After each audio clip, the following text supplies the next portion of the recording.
Hi Ron, this is Greg and I'm talking today about Springbank. Yeah, I know. A lot of people requested this video to speak about my Springbank bottles, and there's a big hype around Springbank name and Springbank whiskies. It's getting expensive, there's flipping, there's speculation, etc. So really, I want to say today, yeah, I have these bottles, but I had to do this video, I was asked for. But to be honest, today, someone coming into whiskey, someone who want to invest to do things, because it's getting rarer and rarer, I would say don't buy Springbank, don't drink Springbank. Springbank is not as good as it was. Springbank, it's looking at my notes here, well, yeah, this is not what it was. So really, I would say to people, there's so many other brands you can be interested in, and these really, Springbank is not worth buying anymore. And yeah, I have them, so I have to speak about them, but it's not a big whiskey today, so don't buy it.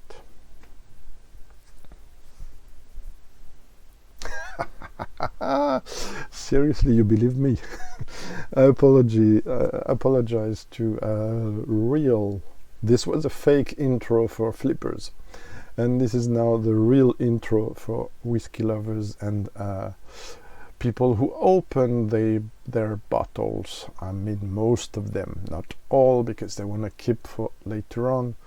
And even me, I wanted to keep a bottle to swap it with another version of this, because I was not the biggest fan of this version, and it's my second and last bottle. But as I realized preparing this video, it was my 10th anniversary, if I may say, of buying Springbank. Yeah, I was even surprised myself.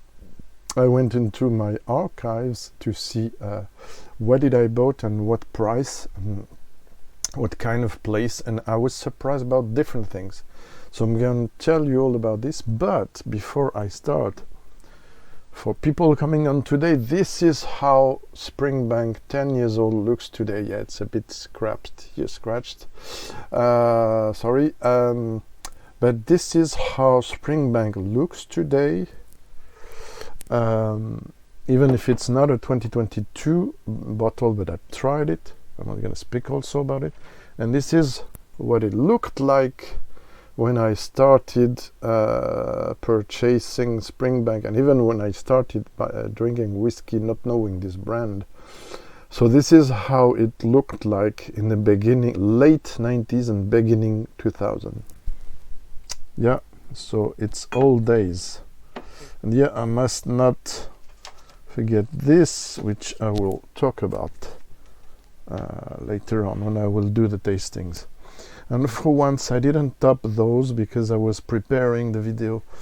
I want them to breathe, because two of them have been opened recently. Right, so my love from Springbank dates from around 2002, and it was a bit expensive for me. Not regarding the quality, but regarding what I was ready to spend at that time. So in 2002, 2003, when I bought this, for me, I wasn't going into much more than 20, 25 euros for whiskey. I was mostly coming to whiskey through blended whiskies, while today it seems a lot of newcomers to whiskey start by single malts. I didn't. I started by blended whiskies. It's a long story. You have things about that on my website. It's not today's topic. Today's topic is my relationship with Springbank, and in which ways the Springbank 10 years old is super interesting, and like I said, the king of batch variations, but assumed batch variations. So at the time I started, and again I feel like an old veteran and rambling and nonsense stuff, but this is the books that helped me get into whiskey. This one was made by James Darwin, who was also in British Humor. It's in French. I already talked about whiskey books in a specific whiskey book video, which I will update with a new video soon. But yeah, this guy was giving stars to whiskeys. There's not many pictures in there. Mostly it's text and a lot of humor applied to whiskey in the tasting notes. Not always, and also his views, so James Darwin's views on distilleries, and look at the rate he's giving to Springbank, maximum. So, like he said, I won't go into distillery presentation, by the way, because I made, I think, 15 minutes about it, something like that, in my Springbank 9 years old Barolo finish versus Hazelburn, so same distillery but triple distilled, 9 years old Barolo as well. So we'll put a link at the end of the video and in the description, so you if you want to know more about the distillery, please have a look at this video. So yeah, 1828 is the date of the distillery, but what the yeah, so it speaks about the 12 years old, 8 and 10 years old. 8 years old surprises me because I didn't know there was an official 8 years old. So the book was published in 1995. Yeah. So at that time I probably had around 4 or 5 whiskeys in my cabinet. Do you believe that? You can add 2 zeros and a bit more now. Right. Then I also bought this, which is from Ellen Arthur, great author of whiskey books. Rest in peace. She's not there anymore, unfortunately. Very cute book. I liked a lot, and also written quite late, early. This was 2001 and first publishing 1997. And look at the Springbank entry, what is there. The old version of the 21, which is stunning. I think I rated it probably 95 or 94 out of 100. This is insane. And it doesn't resemble at all to nowadays 21 years old I tried a few years ago. Just to let you know, this is for Dustin, for instance. Yeah, so beautiful packaging, very what we call the cream label, and the 15 years old was can you see that? It's also the 1990 packaging. This is insane. And also when I started and I got those catalogs from La Maison du Whisky later on, because first show I went to, it was in 2004, first Whisky Live Paris. I think some are gonna faint if they have a look at some pages of this catalog. And for those, for instance, it's not a topic, but criticizing new packaging of Ben Romach. Have a look at this, which dates to 2003. So you see, it's not red, but it's quite a similar way of displaying it, quite reddish as well, even if the characters are not red. And yeah, it was a time you had very good Macallans. And yeah, Highland Park as well. Forget, it's insane. So why did I want to look at this? To show you the offer of in the bottlings. At that time, La Maison du Whisky was not dealing with Springbank, so you had to go through indies. Yeah, there's a young Springbank there, which is 5 years old, from Signatory, and was sold 31 euro. Euros. In this one, which is from 2004, you can see, not sure I tried that one. Did I try it? Yeah, there's another cask sample of Springbank. And there's a 1969 Springbank from Signatory, that one, which was sold 300 euro. No, it's not euros at that time. Wait a minute. Oh, it was euros. Okay, 300 euros. Anyway, there was also, of course, Michael Jackson book I was reading. Very interesting. So, enough of that. My experience with Springbank, I looked at my archives, where I see I've tried 88 Springbank over the years, but 88 Springbank. Also, you can see I made a special background for the occasion. Changing a bit the shelves, the content. 71 Springbank brand I tried. 53 official bottling, 18 independent bottlings, but it gets to 88 if I add 14 Longrows and 12 Hazelburns. Now, price-wise, not to lose too much time, price-wise, I bought my first Springbank, which is not there anymore, but I kept some content in there, which I'm gonna try along with you. I bought it in a small retailer in Paris for 46 euros in 2003. Second one, I bought 2 bottles of this, I think it was 2011, quite late. For around, it was discounted to 33 euros because nobody wanted them at that time. At 60 or 80 euros they were asking for. So sometimes in supermarket they were pricing very high because they knew it was for connoisseur, but connoisseur weren't there yet, or were not enough numerous to go to buy supermarket crazy things that were there at that time. It's another topic already talked about in some videos or chats, so won't go long about that. Invent a time machine, and yeah, there you could. This one I bought in 2009 for 43 euros, and this 2020 bottle I bought it for 60 euros, so quite a bit of increase. There's another one also which is all finished, I bought 55 euros in 2015. This now collector's 100 proof 57 point ABV, I bought it for 69 euros in 2010.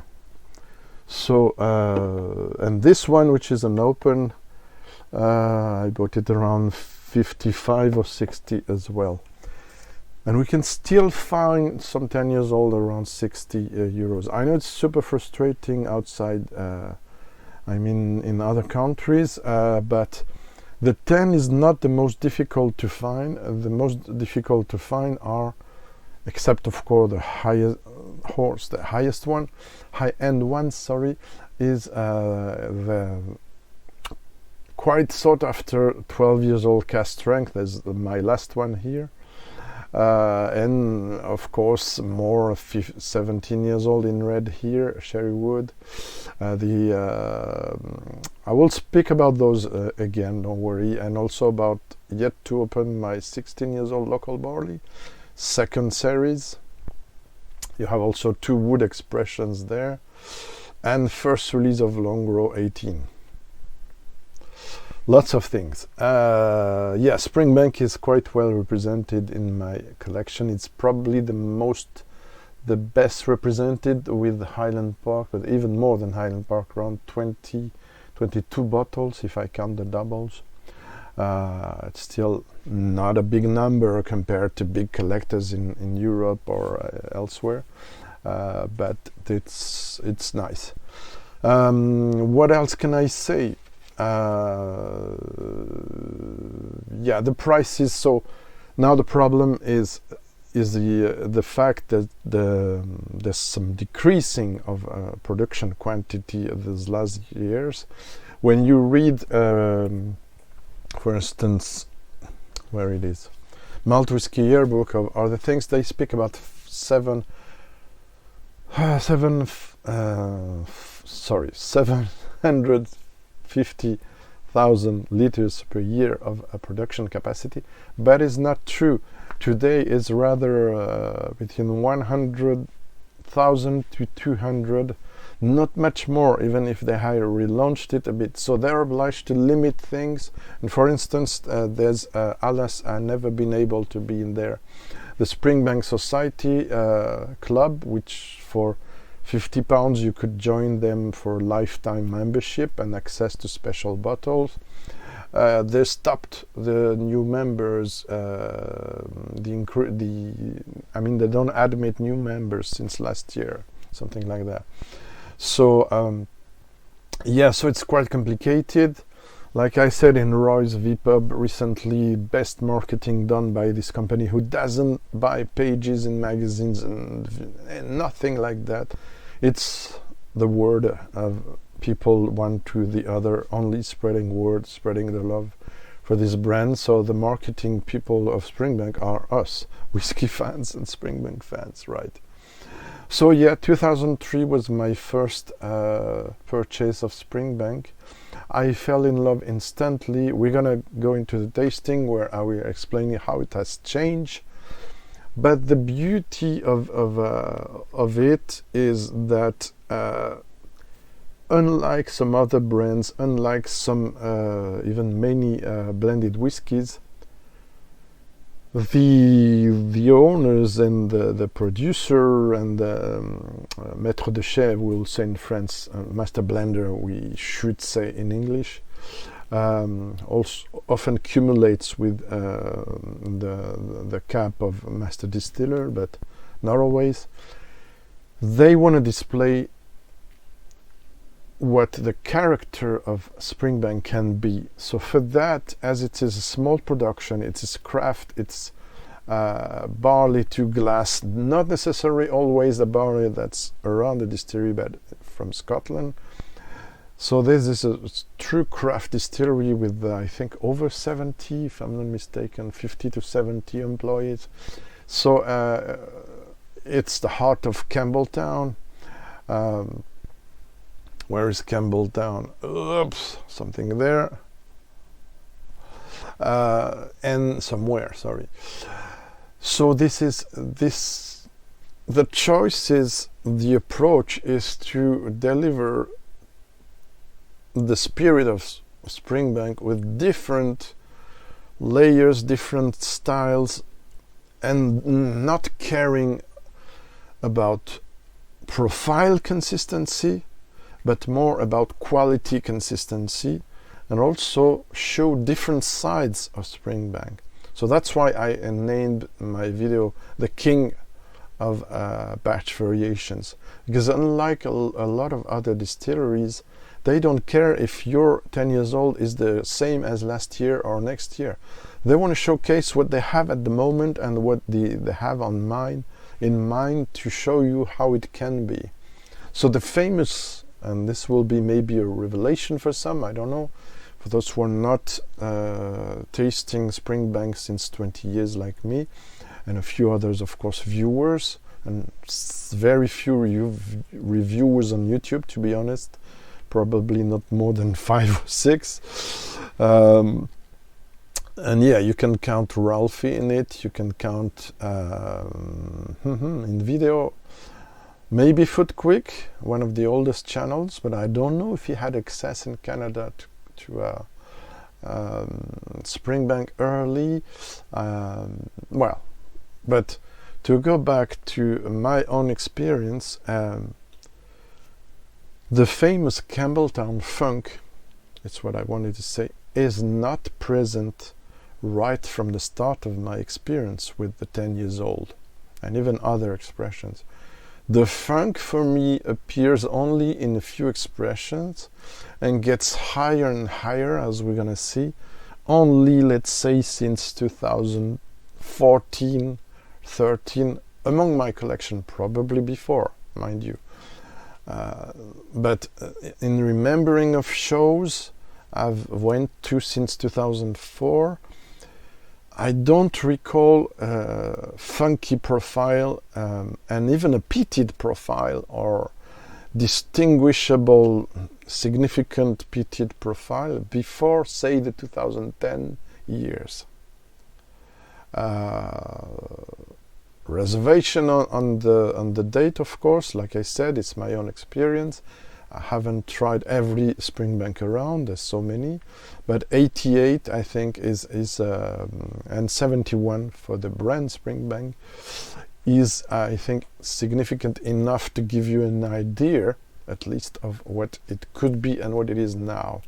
Now, I don't have the 2022 bottle, I'm still looking for one, but of what I've noted, the 2022, where it is, yeah, that I tried last autumn was a 70% bourbon and 30% sherry. I will go back to the recipe because it's more complex than that, and I really found it super balanced, no funk at all, and really lightly peated, less than some of these, and really interesting in terms of showcasing the bourbon and a bit of sherry that Springbank can give, with complexity, style, a lot of structure. I will maybe come back to this if we have time, but what I love in Springbanks is doing my home blends since 2005, and I did put a lot, now I might regret,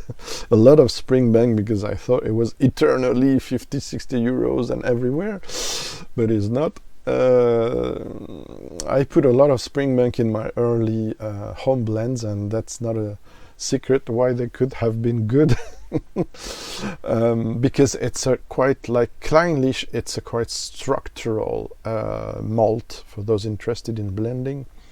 Gives a lot of charpente, we'll say in French, yes, structure, like in a house, you know, the big chunks of wood that are helping to the building, the house to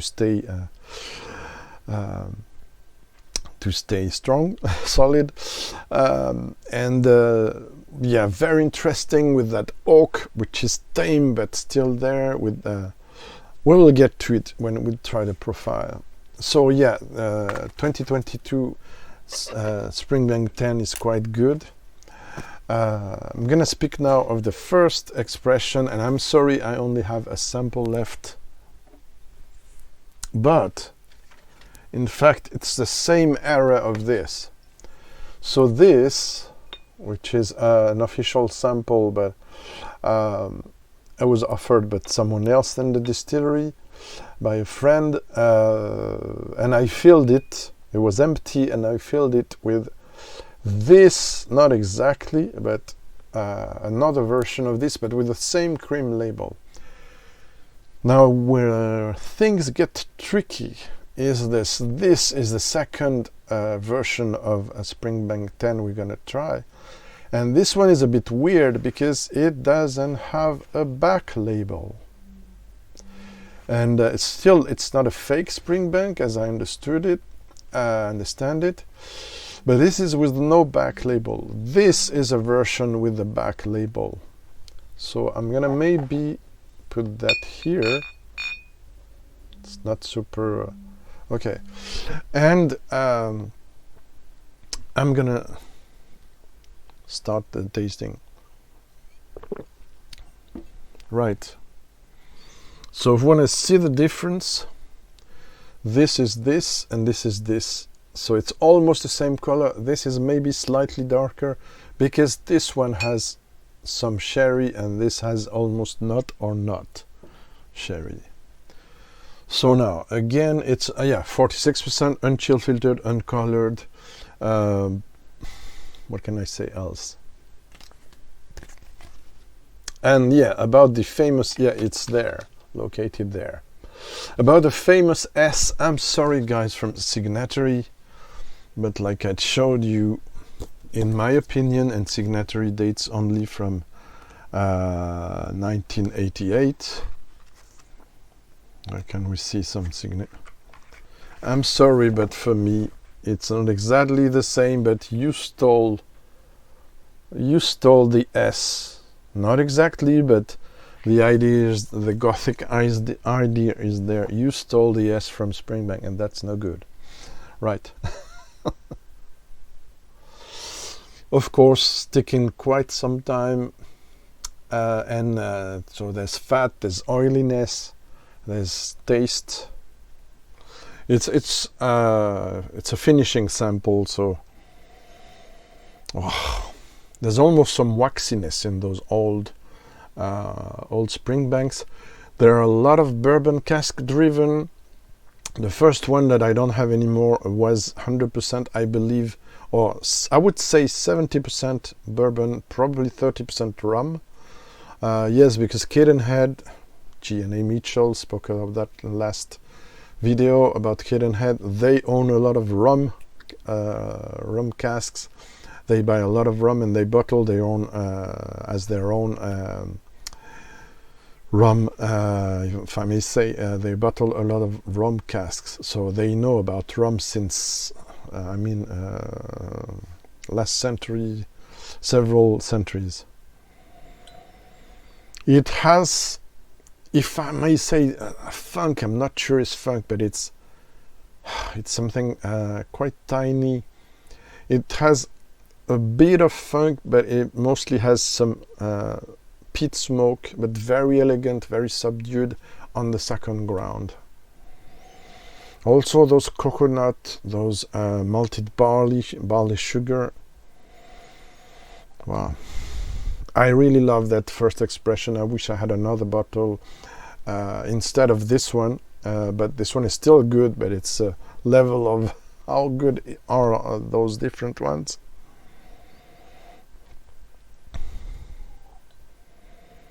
Yeah, so lots of things, even some flowers, some wild herbs. I wouldn't say lilac, but it has some heather honey. I forgot about that.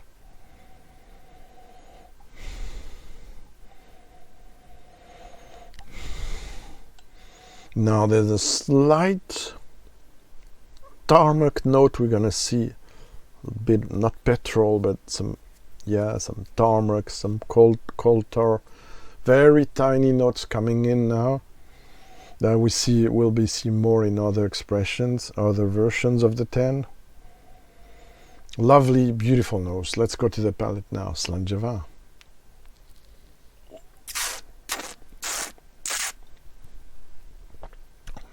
Gorgeous. Very intricate. Of course, it has meltdown. There's a bit of OBA, but not so much.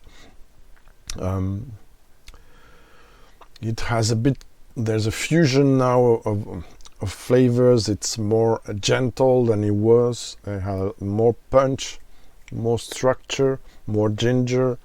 It has less now, but it's still beautiful, and the harmony that was in the beginning is still there. On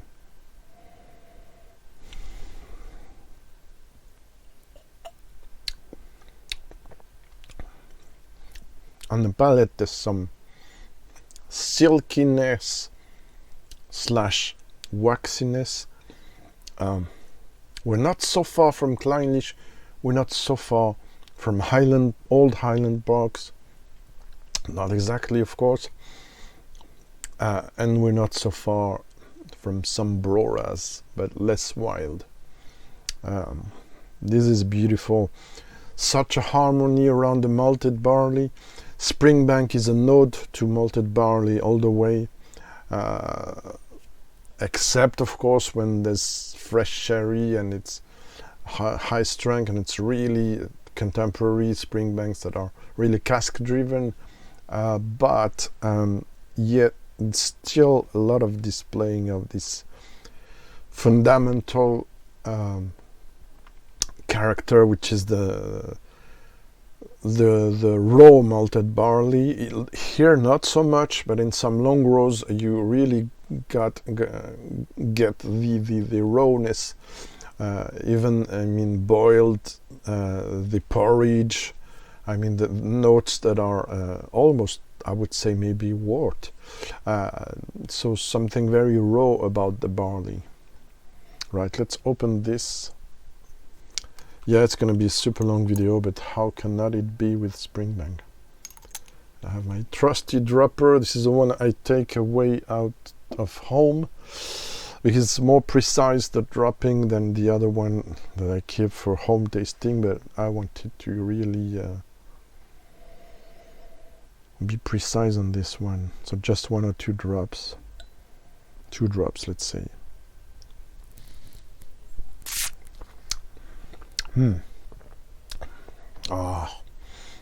It enhances what I forgot to mention. It's kind of fudgy style that are in old Springbank. The most naked Springbanks can go up to something very mineral and almost mescal-y, but on the other side, the early 2001s, such as this one and even this one, they are beautifully displaying some fudge caramel character. This beautiful one. Not sure if I have my notes on this one. No,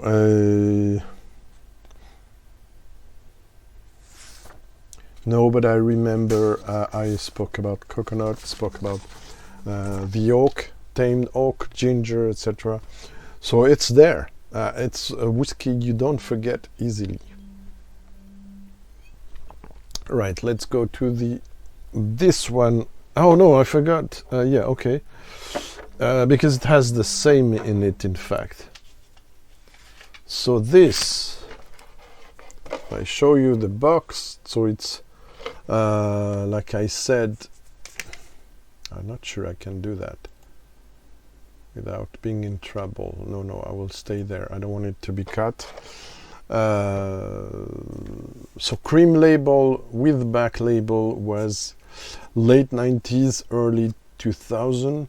This one without back label again is there's, by the way, most of this era bottles don't have a laser code, so it's very hard. And even with this, if you go on Whiskey Base, you won't be able to find the exact batch, and there's not much batches covered, unfortunately. As you can see, the cork broke, so I had to replace it. Here's the original cork. The Springbank corks, in my experience, are not very good, unfortunately. I don't have very recent versions, but I think it's one of the weakest points of this distillery is the cork, and also when it is at such a place as my place, it's even worse, because they break too easy compared to other brands, unfortunately. So it's not I'm not happy with that question with Springbank. It's the only one probably, and of course price and rarity. So in that, once again, no back label version. For me, there is a bit more sherry than bourbon, and more refill sherry and more contemporary style. I forgot to put the bottle out. A style that you can feel in, for instance, my 2018 Glen Scotia, 18 years old, same region. So it's kind of winey sherry. We'll see how far in this one, but it's not my favorite style of sherry. Of course, we're not here, even if it's close, maybe 10 years. This was bottled almost 10 years after, I think, my favorite Springbank ever, which was the 12 years old 100 proof 57% version, the one without the thistle. You can see it on my website. It's one of my 5 favorite whiskies ever, out of 4,000, something like that, and it's 100% 100 out of 100 and beyond any category or ranking, because I go up to there. I know it's not good for many, but it's my choice. Now, something that guarantees me, because this was in the box, that it is pre-2004 bottle, this, because G&A Mitchell, so the owners of this, bought and founded this distillery in 2004. Guess what? You have a cask offer in this box along with this bottle. What does it say? G&A Mitchell have recently, well, 2004, okay, probably 2004, 2005, but not much more. You understand why? G&A Mitchell and Co. Limited have recently purchased Glengyle Distillery in Campbeltown, which was built by direct descendants of their present chairman in 1893. And was operational, because they often choose, like for Longrow and Hazelburn, in case you don't know, names of old closed distilleries. So Glengyle was a closed distillery, so it's the same name. So this distillery was operational until its closure in 1925 and are presently in the process of refurbishing with the view of starting production during 2004. Okay, so it's pre. I don't know, I was not correct. It's pre-2004 reopening. So they anticipate with this leaflet. So they say, from this first distillation at Glengyle since 1925, 6 casks from selected wood types will be laid aside for bottling during 2014. The bottles produced are being made available for sale to general public. To find more about this unique offer, complete please the form below and email. This is crazy. Crazy times. So yeah, this makes me a bit emotional considering what is the success now of Kilkerran brand and Glengyle, right? There we have this now, because time is running out again and again. Also, sticking legs, I won't say all the time, but as this is non-chill filtered and probably very lightly sweet filtered, the legs are sticking a lot in a glass a long time. 46% also, the ideal probably ABV for this distillery. I didn't speak about color because camera changes the color, but it's kind of for me it's a light, not so light. Yeah, it's golden yellow with some light gold. Let's a bit darker acacia honey color, right? So immediately the mix of bourbon and sherry makes you think of at least 60-40 for sherry and bourbon. I don't know, I don't have the recipe. It's just guesses, mind you. But there's some quite oxidative, quite a bit winey sherry that comes across exactly like my 2018 Glen Scotia 18 years old. Fortunately, the malted barley and some almost waxy and honeyed thing that are a bit subdued, but still there in Springbank. I don't speak enough about honey in Springbank, I know, is there. But it goes towards, with some nuttiness, it goes towards more sherried profile. Not the legendary dark sherry from yesteryear of Springbank, but yet still some sherry. Let's go. It's a bit floral, but less than the first version I tried. There starts also to be some maritime character, very shy, but which wasn't in the other version. Okay, let's go on the palace.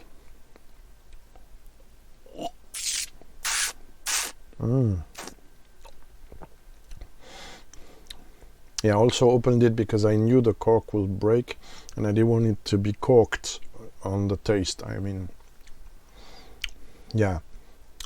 Okay, it's not my favorite Springbank profile, but still it's quite good and quite ancient, if I may say. With, you still have the bourbon with, I forgot to speak about the vanilla in the first, sorry. Things that are super obvious, sometimes I forgot to mention them. Vanilla, some citrus fruit, there was some shy ones in the first one as well. There's some beautiful mixed flowers notes. There's something herbal as well, a bit grassy, it's intricate, mixed with the oakiness. Gentle oak, again, structural one. And on top of that, you have, which is a bit weird, the nuttiness and the caramel notes and some dried fruits that are mixed with this winey side of the sherry. You can find this, if I look at my part of my collection that I can see from here. So you can find it in some Glen Scotia, sometimes in some Linkwoods, and sometimes into Glenrothes official releases, often in fact. Yeah, there's something in this version that pushes it through the Speyside way, if I may say.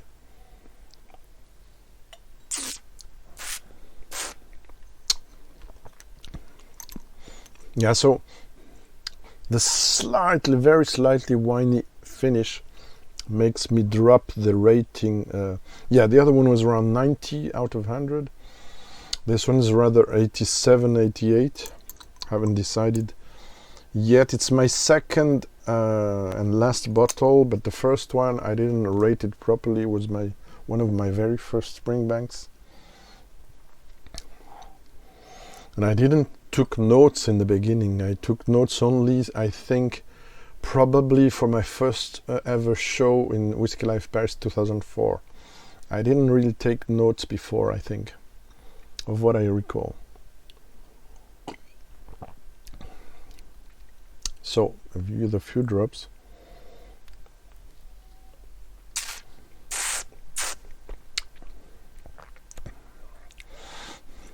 Now this time I will not say definitely, we're really longing towards Speyside and a bit winey style of sherry, refill sherry. I'm 100% sure it's refill. Second, with maybe some third. Still a nice one, but not my favorite one. Now, to make things clear, this at 87, I know I'm a bit more generous than many, because I go up to 100 and I take to account the pleasure factor. This beats a lot of contemporary whiskey still, despite my reservations. So there you have it. Let's go now to this, which is finishing. And again, I thought I bought the same batch, and recently I've found a bottle which was a bit remote, and look at the color. Even it's the same quantity, it is not the same recipe. And batch wise, this one has, you probably can't see it, some laser print, so unfortunately, but I will review this later on. It's a 2016 bottling. My only 10 years old reserve left now that I've opened the other ones.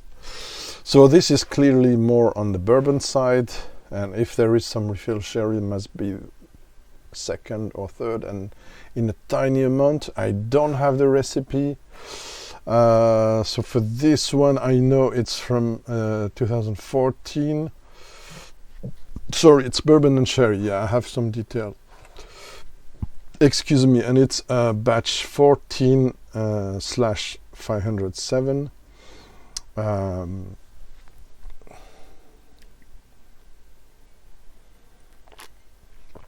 So yeah, I don't think I have the year in which the label changes to a black background, to be honest, but I think it's around 2014-13, maybe before. If someone knows, I'm interested. Let's put that back. In Malt Whisky Yearbook. Oh yeah, I forgot to mention.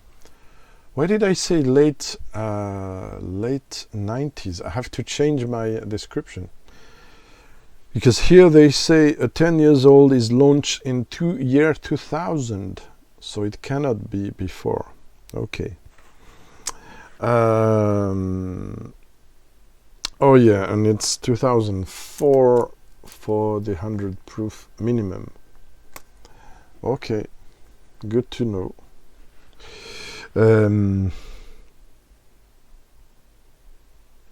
Okay, 2007. I know when the vintage 97, and I remember, came out, they changed the packaging. So I believe that it's 2007 now. Should have checked that before. I'm not super pro, sorry. Yeah, probably 2007, but this batch is from 2014. It's a 3. Yeah. Ooh, still 2 whiskeys to go. My God. So light, a bit paler than the 2 others. So I think lots of refill bourbon probably. Let's get to the nose. Nice one, but almost completely different. I remember it. I know it's the end, but I remember it. So this one was a bit more peated. It's less now, but it was a bit more peated at the beginning and even at the half. But not much more than the other. The malted barley is a bit shyer. The caramel is almost gone. And it starts to be a bit more maritime. Sea spray, but not really iodine, not really seaweed. It's not Longrow. And it's not dirty also. Starts to be a bit unusual. We can consider the 2 first ones were clean ones. Okay, let's go on the palate.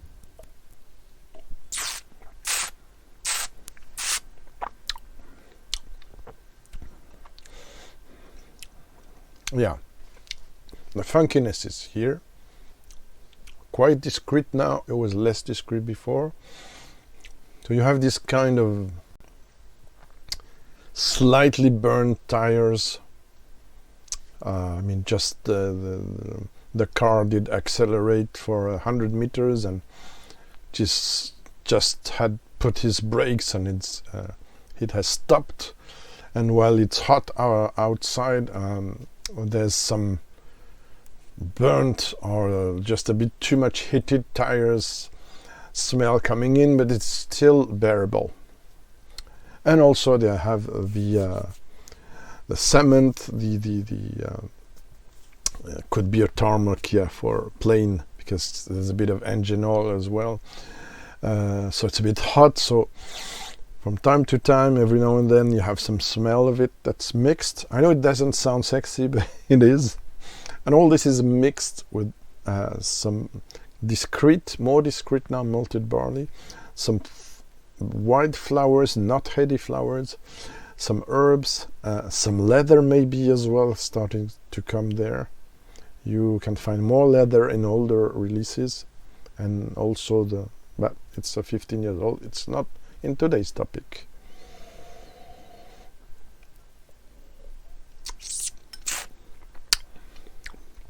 Still, I forgot to mention the intrinsical elegance and complexity of Springbank is there in every version I tried so far, except sometimes some single casks, which seem a bit tired at indie bottlers when they don't have the first choice of casks.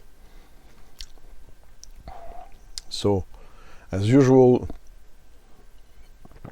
the best or most established or more influential indie bottlers get the best bottles, the best casks, sorry. Not always, but often. Now, that said, nowadays when production is a bit down, you cannot see a lot of, you won't see a lot of indie bottlings of Springbank those days, tell you. Okay, with a bit of water.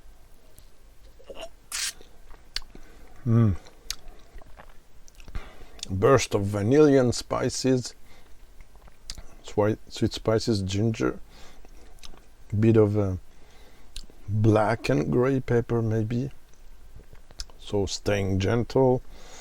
Black pepper is really on the third ground.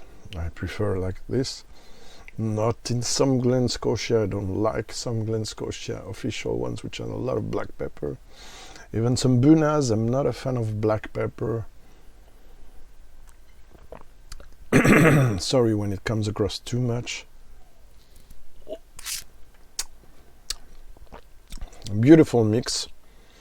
Of course, getting more civilized now than it was before. Oh, by the way, I think for this one I have my notes. Yeah,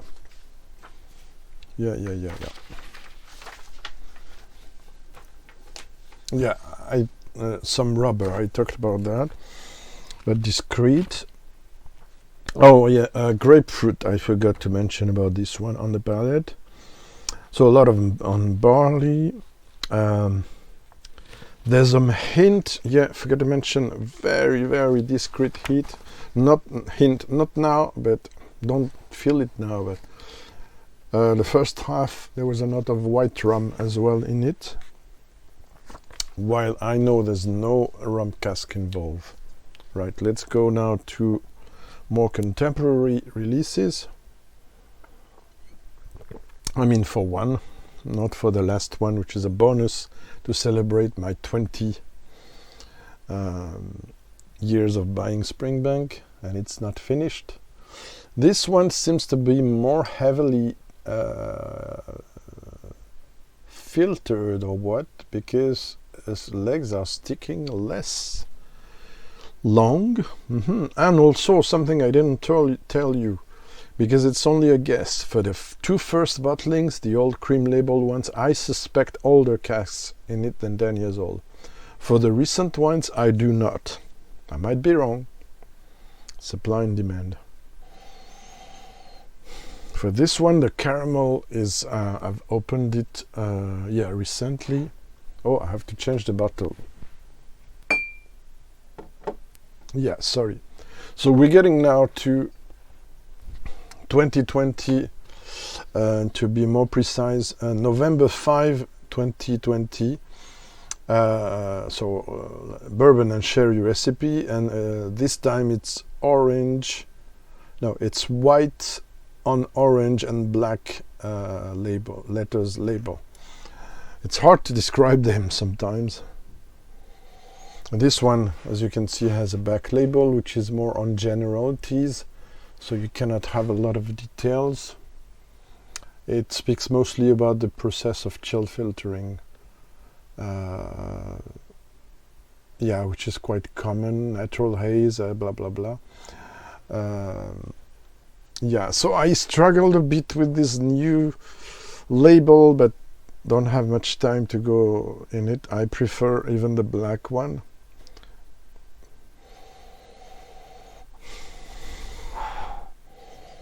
Quite complex. Again, this there's a bit of a funk, there's a bit of maritime, but there's also vanilla, cocoa.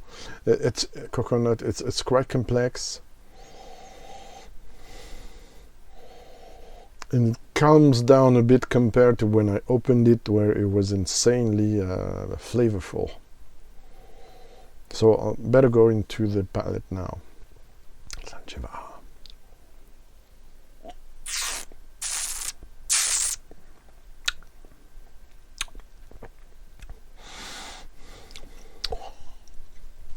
Fucking hell, sorry. Ooh. This is it's very long lasting, lingering on the palate.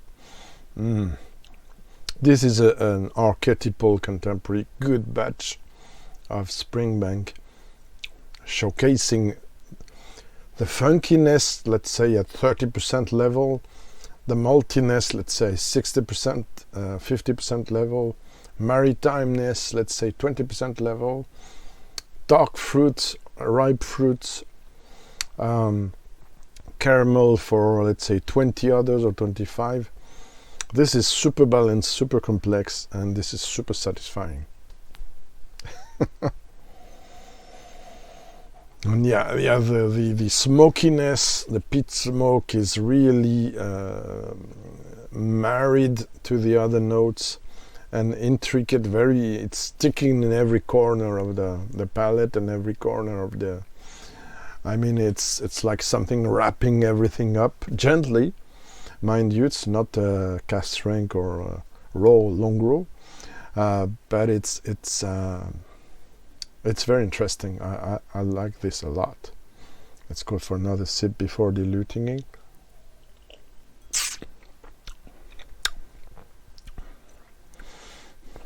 Oh, the arrival is insane. With this one is there's some burnt caramel, but in the caramel you have also some mix of exotic nuts, macadamia, pecan, I'm not sure, plus some baking spices. Everything is mixed. There's something like burnt pastry in there. Well, yeah, I like it a lot. Let's put some drops too. This one comes across, compared to the others, at higher ABV, mind you. But I don't know, maybe there's some OBE involved, but not there.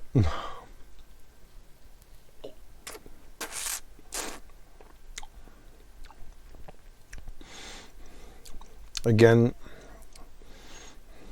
there's some leathery, almost dusty side to it, but it's not like some tan do. I don't like modern ones which is getting too dusty wood on the palate. It's almost some wood smoke. No, there it's beautiful peat smoke.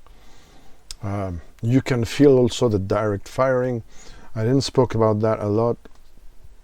Direct fire your stills. It's less easy to manage, as I understand it, than with gas or other steam, etc., with other techniques. But it's really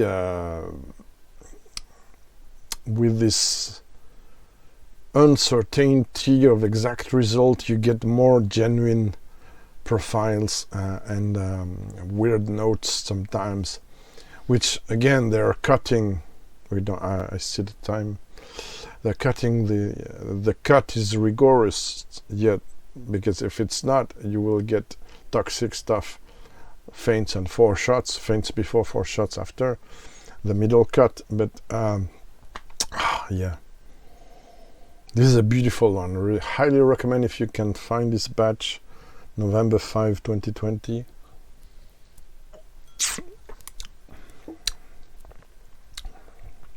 But yeah, delicious.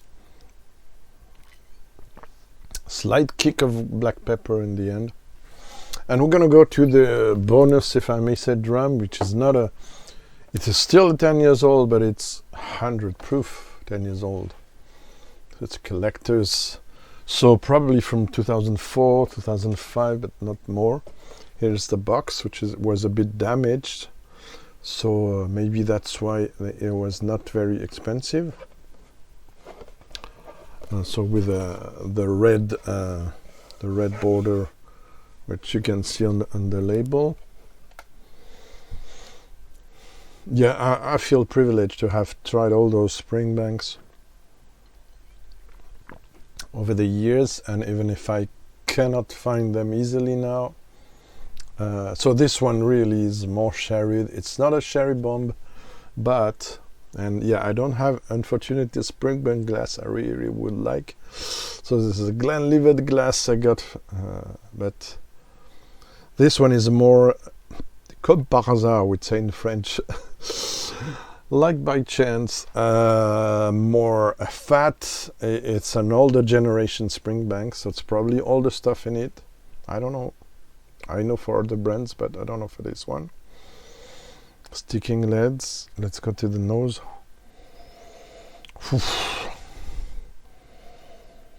This is old style Springbank.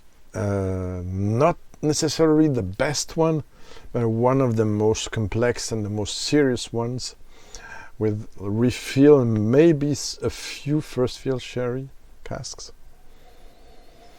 It's a beautiful fruity note. There's some red fruit, there's some orchid fruit, some vanilla, but less than in the first two versions, a bit like the previous one. There's no funk in there at all. You can see the pit smoke, but it's quite discreet and very clean. Let's go on the palate.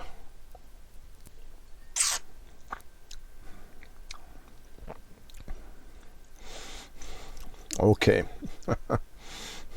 You get some slight funkiness and pit smoke. Two different things, but intricate on the palate. And some spice kick as well.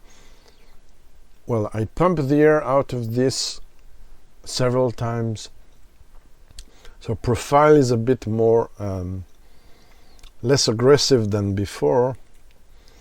Less fruity as well, unfortunately. I didn't want to, this is a kind of bottle I didn't want to sample. It's a choice. I cannot sample everything I have old whiskey wise. It's still beautiful. I have my old notes, I think.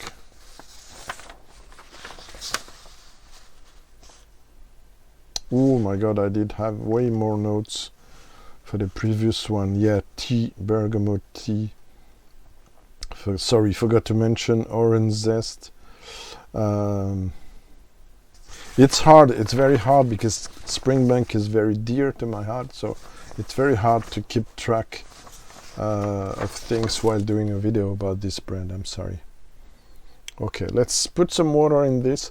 This now, at the level it is, doesn't come across as 57, but rather 52 or 3 or even 50. It was drinkable neat at the beginning, but I'd like to add a few drops. Now I won't necessarily put some drops in it, but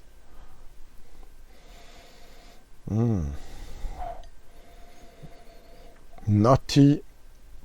It now lifts the caramelly fudgy notes. Wow, this reminds me of something, but what is it? It's a bit maritime. Yeah, some old Taliskers. Interesting. And something else. Yeah, some sherried Port Ellens as well, but just a bit. Because I don't have any sexy aniseed, star anise notes in there. It's not an Isla. Super elegant. There's an orangey side also in there. I get now some heather and some bergamot that reminds me of some old Glenlivets. I have a 32 years old Glenlivet that's a bit like that for some parts. Okay, let's go on the palate before it gets to 2 hours.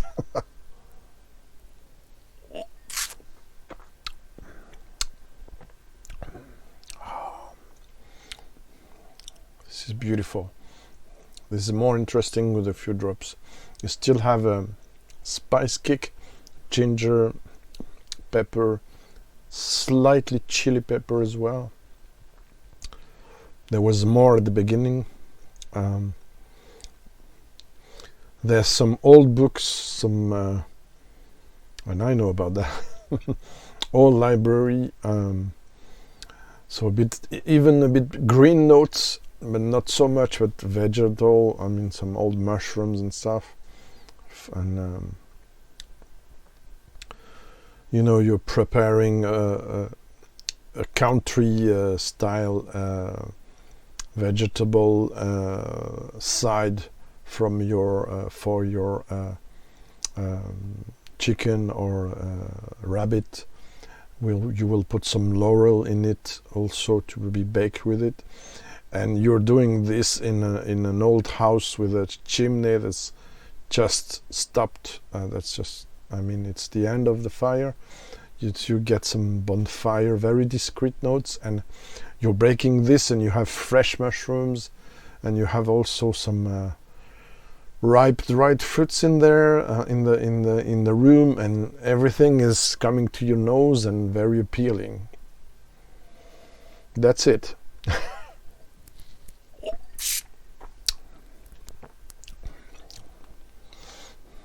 Very hard to describe this. This refill sherry, which is different from the other one we tried, the 1046. It's super elegant. The elegance, structure, charm, balance, and character. This is Springbank. Bye bye.